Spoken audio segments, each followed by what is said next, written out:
Okay, so for this week's vlog 9, we are doing RA chapter 5, the resources of an argument. So basically, this chapter is describing how to sustain an argument, how to build credibility towards your argument, claims or reasons that you should kind of like base your argument off of. So within creating your argument, you need your claim, as in like the claim that you're making towards your argument, whether that could be like a sense of like moral reasoning or like statistical reasoning or like factual reasoning or anything kind of like within that that kind of basis around it. Having like your reasons for your argument, like as I just said, issues surrounding the argument and how issues with that argument can kind of like make a change or how you would make a change. So that's kind of like revolving this chapter, I should say.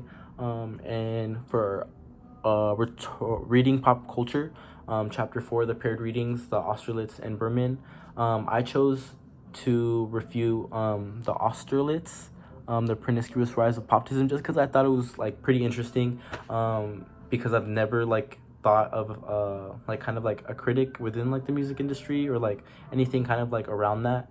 So I thought it'd be pretty interesting to kind of like take my role or take my side along that.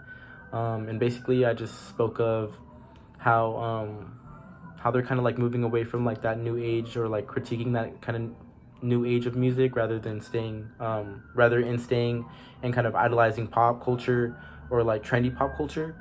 And yeah, and I've kind of based my argument off of that and kind of reasoning towards actually like right here making my argument and having my claim and kind of supporting that claim with like my own personal beliefs or like my peers' beliefs.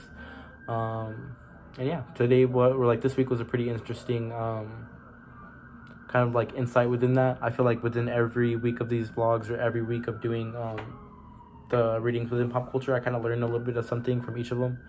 So it's pretty interesting, and this week was a pretty good reading.